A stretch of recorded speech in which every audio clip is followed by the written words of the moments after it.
पुरानी हवेली एकदम शांत थी। सिर्फ हवा का शोर सुनाई दे रहा था। इंस्पेक्टर बाजपाई जीप से उतरे। उनके चेहरे पर एक तेज था। वो जानते थे कि इस हवेली में कुछ काला छुपा है। राजा साहब का मर्डर यहाँ हुआ है। उनका शरीर लाइब्रेरी में मिला है। अंदर इंस्पेक्टर बाजपाई ने राजा साहब का मृत शरीर देखा। वो कुर्सी पर बैठे थे, आंखें खुली हुई। उनके हाथ में एक किताब थी, जैसे वो उसे पढ़ते पढ़ते ही मर गए हों। खून सूख गया। मर्डर कुछ घंटे पहले हुआ होगा। इंस्पेक्टर बाजपाई ने लाइब्रेरी को ध्यान से देखा। यह लाइब्रेरी बहुत पुरानी थी और इसमें इतिहास की कई कहानियां छुपी हुई थीं। हर तरफ किताबें ही किताबें थीं। ये किताबें सदियों पुरानी लग रही थीं, जैसे कि इनमें कई रहस्य छुपे हों। धूल से सनी किताबों पर राजा साहब के हाथों के निशान थे। ये निशान इस बात का सबूत थे कि राजा साहब यहां अक्सर आते थे। किसी ने जोर से चीजें इधर उधर की हैं। ऐसा लग रहा था जैसे कोई कुछ ढूंढ रहा हो। इंस्पेक्टर बाजपाई ने दीवार पर लगे एक निशान को देखते हुए कहा, यह निशान कुछ छुपाने की कोशिश का संकेत हो सकता है। लगता है मर्डरर ने कुछ छुपाया है। हमें हर कोने की जांच करनी होगी। उन्होंने अपने साथी को इशारा किया। साथी ने तुरंत समझ लिया और दीवार की ओर बढ़ा। इस जगह को देखो, मुझे लगता है यहाँ से कुछ मिल सकता है। ये जगह कुछ छुपाने के लिए बिल्कुल सही है। साथी ने दीवार की तरफ देखा। दीवार पर एक छोटा सा दरार था, जो शायद किसी गुप्त दरवाजे का संकेत हो सकता था। सर, यहाँ एक छोटा सा सेफ है। यह सेफ बहुत पुराना और जंग लगा हुआ था। सेफ खोलने पर उन्हें एक डायरी मिली। यह डायरी बहुत पुरानी और रहस्यमयी लग रही थी। डायरी के पन्ने फीके और पुराने थे। ऐसा लग रहा था जैसे इनमें कई राज छुपे हों। इंस्पेक्टर बाजपाई ने डायरी के पन्ने पलटने शुरू कर दिए। हर पन्ने पर कुछ न कुछ लिखा हुआ था, जो इस रहस्य को और गहरा बना रहा था। डायरी में राजा साहब ने अपनी जिंदगी के राज लिखे थे। उनके दुश्मन, उनके प्यार, सब कुछ। इंस्पेक्टर बाजपाई को समझ आ गया था कि इस डायरी में ही मर्डरर का राज छुपा है। राजा साहब के परिवार वाले कहाँ हैं? वो सब ड्राइंग रूम में हैं, इंस्पेक्टर सर। ड्राइंग रूम में राजा साहब की पत्नी, उनके भाई और उनकी बेटी बैठे थे। सबके चेहरे पर गम और डर साफ दिख रहा था। हमें बहुत दुख है आपके नुकसान के लिए। क्या आप में से किसी को शक है कि राजा साहब का मर्डरर कौन हो सकता है?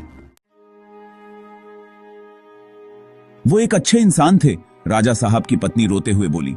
उनसे किसी को क्या दुश्मनी हो सकती है? मुझे शक है कि ये काम उस आदमी ने किया होगा जिसके साथ राजा साहब का जमीन को लेकर झगड़ा चल रहा था। हमें हर पहलू से जांच करनी होगी। क्या आप हमें उस आदमी का नाम बता सकते हैं? राजा साहब की बेटी, जो अब तक चुप थी, अचानक बोली। नहीं, पिताजी का कोई दुश्मन नहीं था। ये काम कोई अपना ही कर सकता है। उसकी बात सुनकर सब हैरान रह गए। इंस्पेक्टर बाजपाई को लगा जैसे उसने कुछ अहम सुराग पा लिया हो। इंस्पेक्टर बाजपाई ने राजा साहब की बेटी की बातों पर गौर किया। उसकी आंखों में एक अजीब सी बेचैनी थी, जैसे वो कुछ कहना चाहती हो लेकिन कह नहीं पा रही हो। उसकी आवाज में डर के साथ साथ एक अजीब सी घबराहट भी थी। ऐसा लग रहा था जैसे वो किसी भयानक सच को छुपाने की कोशिश कर रही हो। उन्हें शक हुआ कि वो कुछ छुपा रही है। इंस्पेक्टर बाजपाई ने अपने अनुभव से समझ लिया कि इस मामले में कुछ गहरा रहस्य छुपा हुआ है। क्या तुम्हें कुछ पता है? क्या तुम कुछ छुपा रही हो? इंस्पेक्टर बाजपाई ने गंभीरता से पूछा। इंस्पेक्टर बाजपाई ने धीरे से पूछा, अगर तुम सच जानती हो तो बताओ। इससे तुम्हारे पिता को इंसाफ मिल सकेगा। तुम्हारे पिता के साथ जो हुआ वो बहुत ही दुखद है। अगर तुम कुछ जानती हो तो हमें बताना बहुत जरूरी है। इससे तुम्हारे पिता को इंसाफ मिल सकेगा और हम असली दोषी को पकड़ सकेंगे। लड़की ने घबराहट भरी नजरों से अपने चाचा को देखा, फिर हिम्मत करके बोली, मैंने अपने चाचा को लाइब्रेरी के बाहर जाते हुए देखा था। उनके हाथ खून से सने हुए थे, उसने कांपते हुए कहा। मैंने देखा कि उनके हाथ खून से सने हुए थे। मुझे बहुत डर लगा और मैं कुछ नहीं कह पाई। यह सुनकर सबके होश उड़ गए। कमरे में एक सन्नाटा छा गया, जैसे किसी ने सबकी सांसें रोक दी हों। राजा साहब के भाई ने गुस्से में कहा, यह झूठ है, मैं निर्दोष हूं। यह झूठ है, मैं निर्दोष हूं, मुझे फंसाया जा रहा है। उसने जोर से चिल्लाते हुए कहा। इंस्पेक्टर बाजपाई ने गंभीरता से सोचा कि अब इस मामले की गहराई में जाना पड़ेगा। क्या सच में चाचा दोषी हैं या कोई और खेल चल रहा है?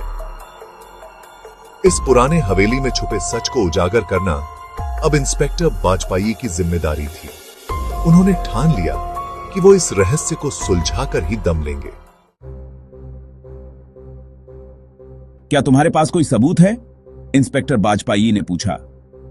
उनकी आवाज में एक सख्ती थी जो इस बात का संकेत दे रही थी कि वह किसी भी तरह से इस मामले को सुलझाना चाहते थे। हाँ, लड़की ने कांपते हुए कहा।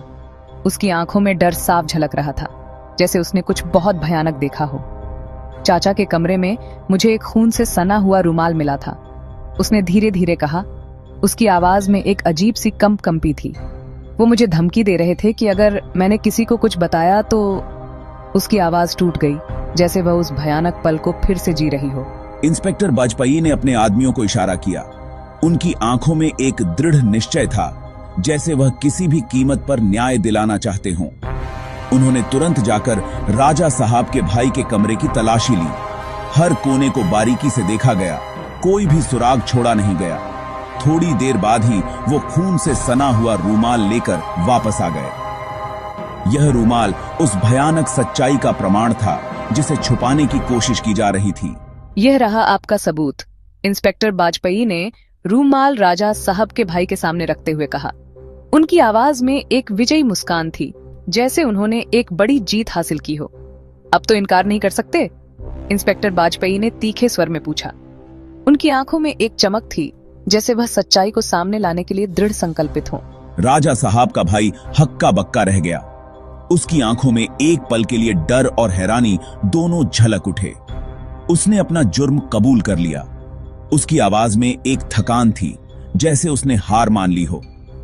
उसने बताया कि वो राजा साहब की संपत्ति हड़पना चाहता था, इसलिए उसने उनका कत्ल कर दिया।